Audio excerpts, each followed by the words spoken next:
By the way, Caps beat the Hurricanes. That series tied at a game apiece. Oilers beat the Golden Knights 5-4 in overtime. Leon Draisaitl has 2 overtime game-winning goals this year, and that ties him with Asena Tikkinen for the most by any Oiler in a single postseason. He's a former Oiler. Mark Messier joining us on the program. Mess, good to see you again. Did Asena Tikkinen make his hockey debut in the Stanley Cup final against Philadelphia? Does that sound right? Yeah. I think if I remember correctly, I think it was 1987. If I remember correctly, he came over. We had an injury. He slotted in and never looked back. I took my wife to that game. That was one of our first dates. I was working, and I brought her to Philadelphia, and she knew nothing about hockey. End of the first period, Gretz is on a rush. She stands up, and I almost got in a fight because these guys behind me were MFing her and the whole thing. And I said, you got to see Gretzky. So we ended up going to that series. Just remember Asena Tikkinen, and they were like, he's making his hockey debut, NHL debut. And I'm like, who does that? You make your debut in the Stanley Cup final. Amazing. Well, he got on the ice, and as you know, Essa was quite a tough customer, an agitator. He had everybody up in arms, everybody chasing him all over the ice. Philadelphia had a bunch of tough guys. They're thinking to themselves, who's this rookie from Finland coming in here and stepping all over our turf? He didn't care. He was tough as nails, and that's what he made his whole career on. I like the gear you got on. Let me, if you're watching on Peacock, Mess has a Game 7. It's a platform here, sports and entertainment. So you're officially licensed NBA apparel. Amazon is where you can get it right now. Hoodies, T-shirts, all the teams. Game 7. Then you're going to do football. You're going to do basketball. You're going to do WNBA. I mean, you got it all going on here. So how did this come about? Very exciting. Well, we got an opportunity to. A couple of fellows came into my partner's office and asked him if he wanted to invest in their company. He goes, "What's your company?" They go, "We own all the IP to Game 7." He called me up and go, "Do you know anything about this?" I go, "I don't. But if they have what they say they have, we should buy the company." We did. We spent 2 years locking up all the IP and trademarks around the world and came up with a 5-part series on Amazon Prime about legendary Game 7 moments, building a community.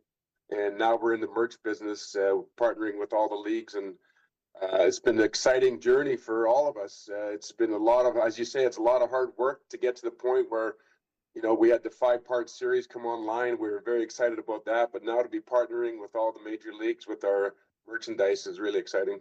Yeah, you got your Knicks gear on. You got to have Knicks gear on now. Yeah, you do. What's that atmosphere? Compare the atmosphere of a Knicks playoff game and a Rangers playoff game when you were playing. I got to see it firsthand up close in '94, where we both went to the finals. We ended up winning the Stanley Cup in 1994. The Knicks are right behind us into the finals. Got beat. The city was electric. We had a great relationship with the Knicks back then. We were very close with the players. We saw each other in and around the city. We supported each other. But when the Knicks and the Rangers are relevant, when they're in the playoffs, like we're seeing right now, it's a different feel for the entire league. Nobody does it like New York. The Knicks history, the great players that have come through there, Madison Square Garden, there's nothing like it. And we can see that happening again now, being up 2-0 against Boston. Game 3 is going to be amazing. Which NBA player would have been a good hockey enforcer? Oh, there's a few. I grew up watching basketball back in the 80s when the bench. Each team had the bench, and they'd put their tough guys on at the end of the game to kind of loosen things up, much like hockey. The enforcers coming on there, but I remember the Detroit Pistons. I was fascinated with the Celtics-Lakers matchups back in. They had some tough guys that would come on at the end of the game when the game was out of hand, and boy, there was you didn't go into that basket uncontested trying to score late in the game. There's so many guys that were tough in basketball that would have been amazing. But, Bill Lambier, if you want to try to, start with one that was notorious, the Bad Boys in Detroit through their championship runs. But those are tough guys. Scoring is up in the NHL. I think this is the 5th consecutive year, and in the playoffs. Any reasons or reason because of that? I think we did a great job coming out the work stoppage back in 2006, I believe. I think we recognized that our game, the best part of our game is the skill and the speed that which it's played at.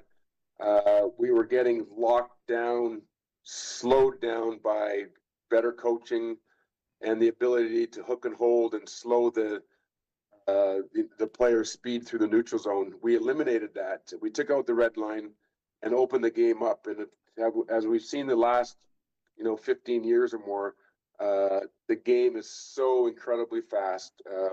The skill level of the players has probably never been higher. We every night we're just amazed at what the players can do. The conditioning, the technology into the equipment. The goaltenders are better than ever, but we're still finding ways to score. It seems nowadays that no lead is safe. Like in the 15 years ago, if you had a 2-0 lead going to third period, it was pretty much a foregone conclusion you're going to win that game, but not anymore. The rules that we implemented have really opened up the game. They've made it more exciting, and it's just a great product now to watch the NHL in the playoffs. Yeah, we had PK Subban on, and he said that the lines, your third and fourth lines, are so much more talented that there's no let up when you change lines. You're bringing in guys who could have been great in the juniors as a scorer. Well, oftentimes you see these guys that are playing in role or depth role players on teams that had the ability to score 40, 50 goals in junior hockey or even in the American Hockey League. They come into the National Hockey League and they got to figure out a way to help the team. They can't pass McDavid or Draisaitl on the Oilers, even though they could on most teams. So what do they got to do? They got to figure out a way to check. They got to figure out a way to play tough. They got to figure out a way to be, an add-on to the team. But when they do get a chance, of course, they have that talent and that ability. Teams that go on to win the Stanley Cup have players in position that are overqualified in the depth positions, basically in the third and fourth lines. They figure out how to play a much different game than they're used to, because that's what the team requires. But when they get a chance, they can score, and we've seen that in the playoffs again this year. Did you ever hit Gretzky? Well, it was one of the hardest things for me as a person and as a player when he got traded to LA in 1988. We grew up brothers. We had won the 4 Stanley Cups together. He got traded to Los Angeles, and of course, who do we play the first round of the playoffs? That year was Wayne Gretzky and the LA Kings. You have to put friendships aside. The problem with that is that he was not easy to hit. He was so elusive on the ice. He had a sixth sense about him that no other players had that's ever played the game.